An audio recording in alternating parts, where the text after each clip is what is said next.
Hello student, ये solid state का 8th video है और लास्ट 7th वीडियो में हमने देखा था कि हम जो है प्रत्येक यूनिट सेल में कितने नंबर ऑफ एटम या नंबर ऑफ पार्टिकल होते हैं इसको हम कैलकुलेट कर रहे थे। तो हमने कैलकुलेट कर लिया था और लास्ट में हमने डिस्कस किया था कि एज सेंटर्ड यूनिट सेल में कितने एटम होते हैं। तो हमें एक total number of atom edge centre में कितने मिले थे 4, 1 atom from corner and 3 atom from edge से। तो टोटल नंबर ऑफ एटम कितने हो गए थे 4 हो गए थे। तो अब हमने प्रत्येक यूनिट सेल में नंबर ऑफ एटम को कैलकुलेट कर लिया। तो यहाँ पर एक छोटा सा टेबल बना लेंगे, that is unit cell and number of atom, number of atom या फिर क्या कह सकते हैं पार्टिकल कितने होते हैं, इसको जेड से रिप्रेजेंट करते हैं। नंबर ऑफ एटम को किससे रिप्रेजेंट करते हैं, जेड से। तो यहाँ पर हम बना लेंगे एक छोटा सा टेबल। तो फर्स्ट है हमारे पास simple unit cell. Simple unit cell में कितने नंबर ऑफ एटम हमने बताया, सिंपल यूनिट सेल में number of atom that is 1, इसको याद रखेंगे। सेकेंड क्या था हमारे पास, बीसीसी में नंबर ऑफ एटम कितने 2। फिर है आपका थर्ड है एफसीसी में नंबर ऑफ एटम कितने बताए थे हमने, दैट इज 4। उसके बाद नेक्स्ट है हमारा fourth end centred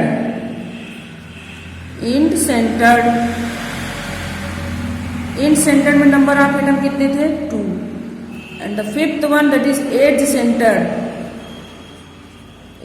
centred unit cell. Edge centred unit cell में कितने नंबर ऑफ एटम 4।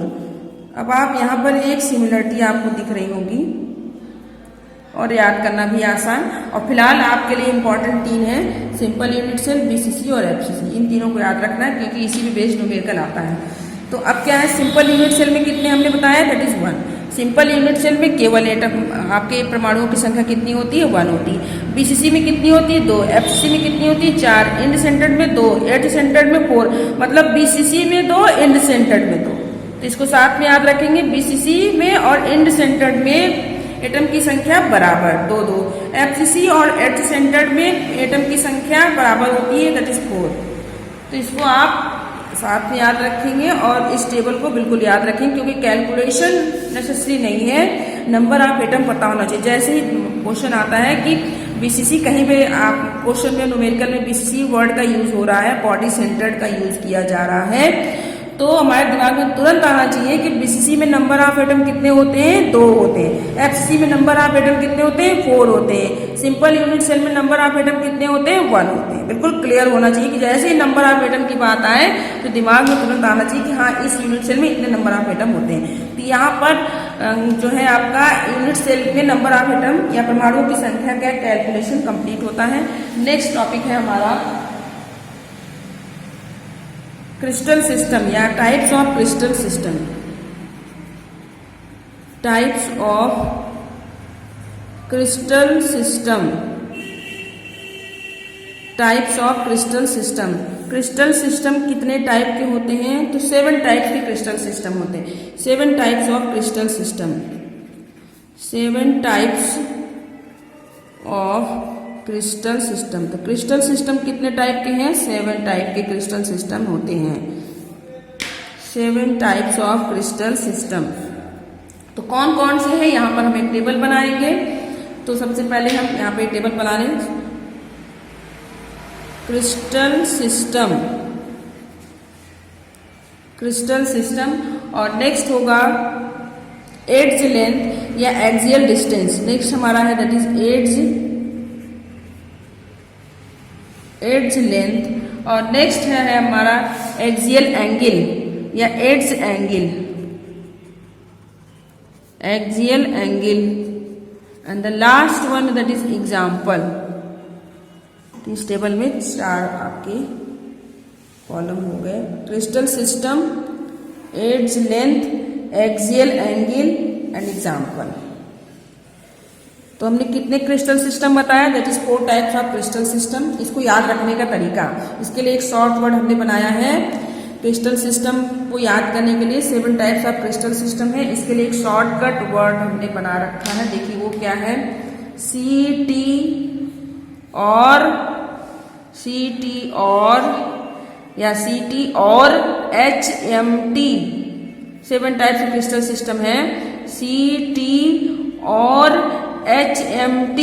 तो देखिए C से क्या है, यहीं पे हम लिखेंगे C पहला, C दूसरा हमने क्या बताया T, और थर्ड क्या है हमारा O, एंड द फोर्थ क्या है R, और फिफ्थ क्रिस्टल सिस्टम क्या है H, और 6 हो गया M, और 7 क्रिस्टल सिस्टम क्या हो गया आपका T। इसका क्या नाम है पूरा लिखेंगे, C से क्या होगा, C से क्यूबिक, C से क्या है क्यूबिक, T से टेट्रागोनल, O से क्या है ऑर्थोरोम्बिक, R से क्या है रोम्बोहेड्रल, H से क्या है हेक्सागोनल, M से क्या है मोनोक्लिनिक, और T से क्या है ट्राइक्लिनिक। देखिए 7 टाइप्स ऑफ क्रिस्टल सिस्टम है, इनको कैसे याद रखेंगे, CT और HMT, इसको याद रखेंगे तो बिल्कुल आपको क्लियर हो जाएगा। C for cubic, T for tetragonal, O for orthorhombic, R for rhombohedral, H for hexagonal, M for monoclinic and T for triclinic. तो इस सीक्वेंस में आप याद रखिए और इस कोड वर्ड को याद रखें, कभी भी भूलेंगे तो CT। अब CT कैसे याद रखेंगे, CT से आप for CT scan, CT scan word आप रखिए तो स्कैन हटा दीजिए CT, और HMT आपका वॉच है तो इस तरीके से CT और HMT या CT और HMT याद रखेंगे। तो ये 7 types of crystal system, cubic, tetragonal, orthorhombic, rhombohedral, hexagonal, monoclinic and triclinic. अब हमें एज लेंथ देखना है। अब देखिए एज लेंथ में क्या क्या चीजें होती हैं, या एक्सियल डिस्टेंस क्या होता है, हमने बताया था कि 3 है आपके A, B और C, और एक्सियल एंगल क्या है अल्फा, बीटा और गामा। तो देखना हमें कि क्यूबिक सिस्टम होता है, तो क्यूबिक सिस्टम के लिए एज लेंथ क्या होना चाहिए, क्यूबिक सिस्टम के लिए एज लेंथ आपका क्या होना चाहिए, ये हमको क्लियर करना है। तो क्यूबिक सिस्टम होता है तो एज लेंथ क्या होता है, that is A equal to B equal to C। देखिए क्लियर रखेंगे, बिल्कुल एक सीक्वेंस बताएंगे आपको याद हो जाएगा। A equal to B equal to C, A जो है B के इक्वल होता है, मतलब A, B और C तीनों ही आपस में बराबर होते हैं। A और B और C तीनों की लेंथ आपस में बराबर होती है। आप टेट्रागोनल आएंगे, पहले एज लेंथ लेंगे तब एक्सियल आएंगे, देखें ताकि हमको याद करने का एक सीक्वेंस पता चल जाए, हम इससे याद कर लें। टेट्रागोनल में क्या होगा, A जो है B के इक्वल है बट C के इक्वल नहीं है, A equal to B is not equal to C। देखिए पहले में तीनों इक्वल थे, दूसरे में A B के इक्वल है बट C के, मतलब 2 बराबर है, एक को हमने काट दिया। अब तीसरे में आएंगे, देखिए तीनों कट जाएंगे, A is not equal to B and B is also not equal to C। देखिए एक सीक्वेंस बन रहा है, पहले A तीनों हमने सिंपल लिख दिया, A B C बराबर है, फिर टेट्रागोनल का A B बराबर है लेकिन C बराबर नहीं है, ऑर्थोरोम्बिक में A B C और तीनों बराबर नहीं है। अब इसी तीनों सीक्वेंस को फिर तीनों में फॉलो करेंगे, इसी तीनों। अब पहले क्या था A B C, फिर रिपीट कर देंगे A equal to B equal to C, फिर हम हेक्सागोनल में इस वाले को रिपीट कर देंगे A equal to B is not equal to C, फिर मोनोक्लिनिक में फिर इसी को रिपीट कर देंगे A is not equal to B is not equal to C, इसी को हमने रिपीट कर दिया। अब उसके बाद आ जाता है हमारे पास है ट्राइक्लिनिक। अब ट्राइक्लिनिक में फिर से यही वाला, यही 2 चीजें रिपीट हो जाएंगी, यही जो था यही सेम यहाँ पे A is not equal to B is not equal to C। देखिए बिल्कुल सिंपल सा तरीका है, क्योंकि वैसे याद करेंगे तो आप भूल जाएंगे। CT और HMT से आप नाम याद कर लीजिए, और एज लेंथ याद करने का मैं बहुत सिंपल तरीका बता रही हूँ। क्यूबिक है तो A equal to B equal to C, tetragonal आया तो एक हमने काट दिया, 2 बराबर हो गए, ऑर्थोरोम्बिक आया तो तीनों अनइक्वल हो गए, फिर रोम्बोहेड्रल आया तो क्यूबिक की तरफ, फिर यही तीनों सीक्वेंस फिर से तीनों में रिपीट हो गए। देखिए पहले वाला आ गया आपके 4th वाले में, दूसरा वाला आ गया 5th वाले में, और फिर आपका 3rd वाला आ गया 6th में। तो ये तीनों सीक्वेंस एक बार लिख करके फिर तीनों में रिपीट कर देंगे और जो लास्ट वाला होगा वो बिल्कुल मोनोक्लिनिक की तरह A is not equal to B is not equal to C हो जाएगा। अब हमको बात करनी है एक्सियल एंगल की। तो देखिए एक्सियल एंगल में क्या है, एक्सियल एंगल में भी सीक्वेंस बना रखा है, alpha equal to beta equal to gamma equal to 90 degree. कहने का मतलब है अल्फा बीटा और गामा जो है वो तीनों ही बराबर है और तीनों 90 डिग्री के हैं। अब टेट्रागोनल फिर से ऐसे ही हम 4 बार लिख देंगे, alpha equal to beta equal to gamma equal to 90 degree. फिर लिखा alpha equal to beta equal to gamma equal to 90 degree.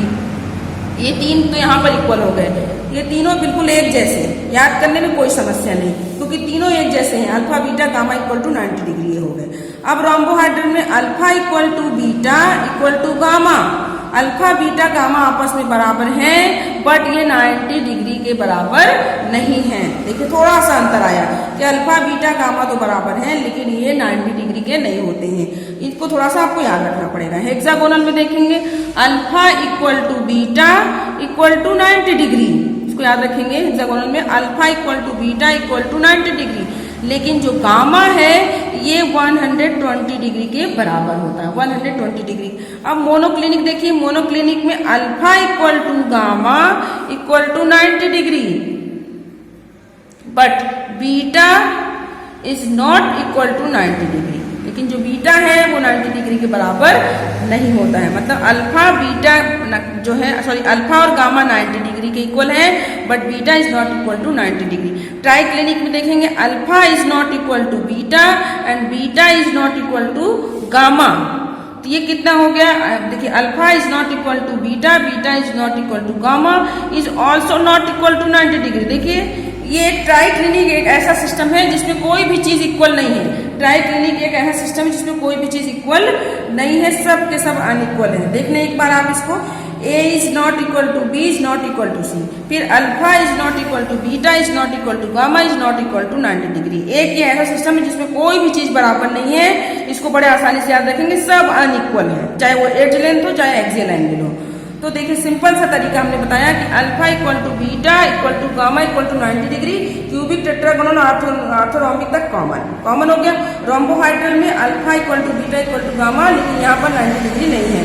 तो मेनली हमको इन दोनों को याद रखना है, हेक्सागोनल और मोनोक्लिनिक में थोड़ा सा डिफरेंस इसमें है, अल्फा बीटा 90 डिग्री के इक्वल है लेकिन गामा 120 डिग्री है। मोनोक्लिनिक अल्फा जो है गामा के इक्वल है और 90 डिग्री का है बट बीटा जो है 90 डिग्री के इक्वल नहीं है। इस तरीके से ट्राइक्लिनिक को देखेंगे तो ट्राइक्लिनिक में सब कुछ अनइक्वल है। तो इस सीक्वेंस में आप याद रखेंगे और इसको समझते हुए याद रखेंगे तो बिल्कुल याद जाएगा, नहीं तो ये जनरली लोग भूल जाते हैं बट ये भूलना नहीं है। इस सीक्वेंस में याद रखिए, नाम इस सीक्वेंस में याद रखिए, एज इस सीक्वेंस में, एक्सियल एंगल इस सीक्वेंस में, और इसको समझ लेंगे, रटेंगे नहीं तो ये बिल्कुल जो है आपको याद हो जाएगा। अब हम यहाँ पर एग्जाम्पल देख लेते हैं। क्यूबिक का एग्जाम्पल है, जैसे कॉपर, क्यूबिक का एग्जाम्पल हो गया आपका कॉपर हो गया, या केसीएल या आपका NaCl। डायमंड जो है ये भी है इसके एग्जाम्पल, तो हमने कुछ एग्जाम्पल लिख दिया। अब आ जाते हैं टेट्रागोनल। टेट्रागोनल में एग्जाम्पल SnO2 हमने ये लिख दिया। उसके बाद ऑर्थोरोम्बिक का एग्जाम्पल है हमारा रोम्बिक सल्फर। ऑर्थोरोम्बिक, ऑर्थो हटा देंगे, rhombic sulphur, rhombic sulphur, simple सा याद रखें, एक एक एग्जाम्पल बहुत है। उसके बाद आ जाइए, ऑर्थोरोम्बिक हमने याद कर लिया। उसके बाद है हमारे पास रोम्बोहाइड्रल। रोम्बोहाइड्रल का एग्जाम्पल हो जाएगा सिनेबार, HGS, या इसी को बोलते हैं सिनेबार। ये क्या है, ये मरकरी का एक और है, एस्ट है, HGS मरकरी का और है। उसके बाद आ जाते हैं हम हेक्सागोनल। हेक्सागोनल का एग्जाम्पल है ग्रेफाइट। ग्रेफाइट की संरचना आपने देखी, हेक्सागोनल जैसी संरचना थी, तो इसको हेक्सागोनल से ग्रेफाइट याद रखेंगे। उसके बाद आ जाइए मोनोक्लिनिक। तो मोनोक्लिनिक का एग्जाम्पल क्या हो जाएगा, इसी नाम से है, monoclinic sulphur, monoclinic sulphur. Next है हमारे पास ट्राइक्लिनिक। ट्राइक्लिनिक में आप याद रखेंगे पोटेशियम डाइक्रोमेट K2Cr2O7, और भी है बट आप इसको याद रखिए K2Cr2O7। तो देखिए सिंपल क्यूबिक जो हम ज्यादातर पढ़ने वाले हैं, जितने भी यूनिट सेल, अब हम जो भी चैप्टर में पढ़ेंगे सिर्फ क्यूबिक के नाम से पढ़ेंगे। जैसे BCC पढ़ा तो body centred cubic unit cell, FCC face centred cubic unit cell. Generally हम इस चैप्टर में किस क्रिस्टल सिस्टम को कंसिडर करेंगे, क्यूबिक को कंसिडर करेंगे। एग्जाम्पल सारे हम ज्यादातर किसके लेंगे, क्यूबिक के लेंगे। तो KCl, NaCl ये सारे एग्जाम्पल आप पढ़ेंगे तो इसको आप याद रखिए कि हाँ ये क्यूबिक का है। टेट्रागोनल एसिनोट्रिक, ऑर्थोरॉम्बिक बहुत ही आसान, ऑर्थो हटा दिया, रोम्बिक सल्फर, रोम्बोहाइड्रल HES इसको याद रखेंगे, मरकरी का ये और है। हेक्सागोनल के लिए ग्रेफाइट याद रखिए, ग्रेफाइट की संरचना हेक्सागोनल जैसी थी, आपने देखा था, उसमें हेक्सागोन बन रहा था। उसके बाद मोनोक्लिनिक, मोनोक्लिनिक सल्फर हो गया, ट्राइक्लिनिक पोटेशियम डाइक्रोमेट, ये एग्जाम्पल हो जाएंगे जिसको आप रखेंगे। कहने का मतलब क्रिस्टल सिस्टम कितने होते हैं, 7 टाइप्स ऑफ क्रिस्टल सिस्टम होते हैं, ये हमने लिख दिया। इनके एज लेंथ हो गए, इसके एक्सियल एंगल हो गए, एग्जाम्पल इसको क्लियर रखेंगे। अब उसके बाद आ जाते हैं, अब हमने यहाँ तक अब तक पढ़ लिया कि यूनिट सेल कितने टाइप्स के होते हैं और क्रिस्टल सिस्टम कितने टाइप्स के होते हैं। एक चीज और, हमने यहाँ पर क्रिस्टल सिस्टम का डायग्राम नहीं बताया। अब क्रिस्टल सिस्टम दिखाई कैसे देते हैं, सारे क्रिस्टल सिस्टम लगभग एक जैसे हैं। डिफरेंस किस बात का है कि सिर्फ जो है इनकी एज लेंथ अलग है और एक्सियल एंगल है। तो थोड़ा सा यहाँ पर सिंपल सा इसका डायग्राम भी देख लेंगे। तो क्यूबिक का हम डायग्राम पहले बनाते हैं। फर्स्ट ऑफ ऑल क्यूबिक का डायग्राम बनाते हैं और सभी डायग्राम आप देखेंगे लगभग एक जैसे हैं।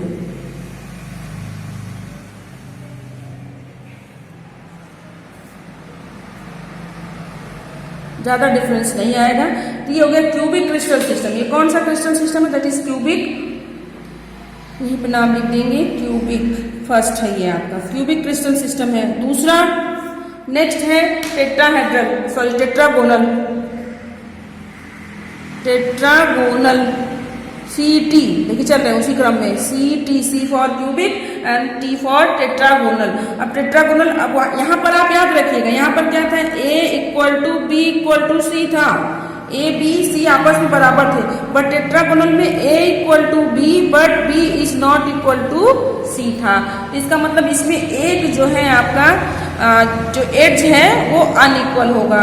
थोड़ा सा डायग्राम थोड़ा सा लंबा, इसकी जो है भाई चौड़ाई में थोड़ा सा डिफरेंस आ जाएगा, बाकी सब कुछ वैसे ही है।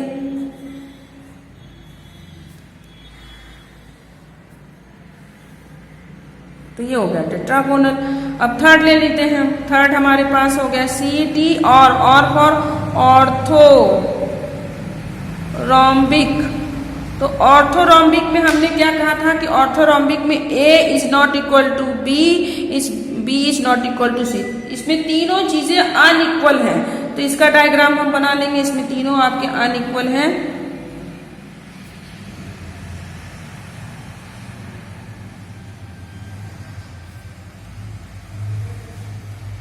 डायग्राम से उतना डिफरेंस आप नहीं कर पाएंगे, सिर्फ आपको क्या याद रखना है, एज लेंथ आप याद रखिए और आप एज एंगल को क्लियर रखेंगे। इन तीनों को क्लियर रखेंगे तो डायग्राम बना के उसको लिख देंगे तो हाँ ये होगा कि ऑर्थोरोम्बिक है। तो ये ऑर्थोरोम्बिक हो गया। अब फोर्थ हम देखते हैं, फोर्थ क्या था, CT और R फॉर रोम्बोहाइड्रल, रोम्बोहेड्रल। तो रोम्बोहेड्रल में हमने क्या बताया था, फिर से वही क्रम हो जाएगा। रोम्बोहेड्रल में A = B = C, A, B, C आपस में बराबर है। तो रोम्बोहेड्रल का डायग्राम बनाएंगे, थोड़ा सा यहाँ पर डिफरेंस कर देंगे तो आपको जो है डायग्राम बिल्कुल क्लियर हो जाएगा। इसका डायग्राम आप अलग से बना सकेंगे और डिफ्रेंशिएट कर सकेंगे। होता वैसे ही है, बस थोड़ा सा अलग दिखाने के लिए हमने इसको ऐसे बना दिया है वही जो भी है। तो ये आपका हो गया रोम्बोहाइड्रल। ये रोम्बोहाइड्रल की संरचना हो गई आपकी।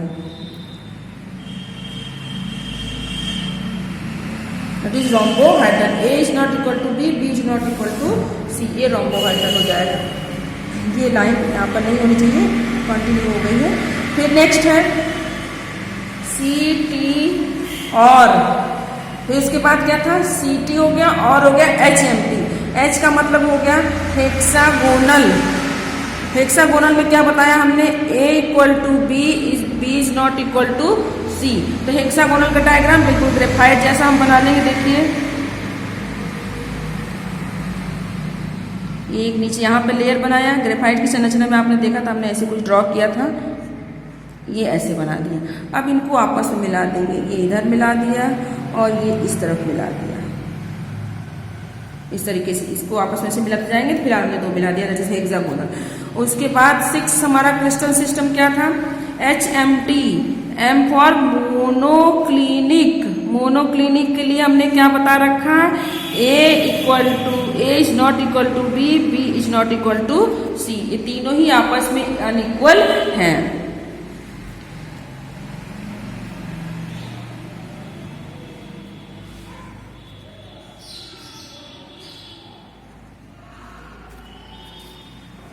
इस तरीके का डायग्राम बना देंगे, दैट इज मोनोक्लिनिक, तीनों आपस में अनइक्वल है। एक लास्ट क्रिस्टल सिस्टम बच गया, वो क्या है आपका, दैट इज ट्राइक्लिनिक। ट्राइक्लिनिक देखेंगे तो ट्राइक्लिनिक में क्या बताया था, A is not equal to B is not equal to C, bond angle के साथ में याद रखेंगे आप इसके। आप देखिए ट्राइक्लिनिक का भी बनाते हैं बिल्कुल उसी तरीके से, सेम उसी तरीके का डायग्राम, मोनोक्लिनिक जैसा। तो आप डायग्राम देख करके आपको लग रहा होगा कि सब तो एक जैसे हैं। देखिए आपका ये हो गया cubic, tetragonal, orthorhombic, rhombohedral, hexagonal, monoclinic. तो दो अलग अलग दिख रहे हैं, एक रोम्बोहेड्रल, एक हेक्सागोनल, इन दोनों को पहचानना बहुत ही आसान है। और उसके बाद आ जाता है ट्राइक्लिनिक। तो कुल मिलाकर हमें दिमाग में रखना है कि इन सारे क्रिस्टल सिस्टम के एज लेंथ और एज एंगल को याद रखना है। जब हमें एज लेंथ और एज एंगल याद होगा तो कोई भी सिस्टम बना होगा वहां पर लिखा होगा कि इसकी एज लेंथ इतनी है, इसका एज एंगल इतना है, कि कौन सा क्रिस्टल सिस्टम है। तो एज लेंथ एज एंगल याद है तो हम बता देंगे कि हाँ ये उस तरह का क्रिस्टल सिस्टम है। तो यहाँ पर ये टॉपिक यहाँ पर हम यहीं पर खत्म करते हैं क्यूबिक सिस्टम के बारे में, cubic system sorry crystal system के। तो क्रिस्टल सिस्टम आपके 7 थे और उसको हमने डायग्राम से भी देख लिया। इस टेबल को लर्न कर लेंगे, नेक्स्ट वीडियो हम इसके आगे कंटिन्यू करेंगे।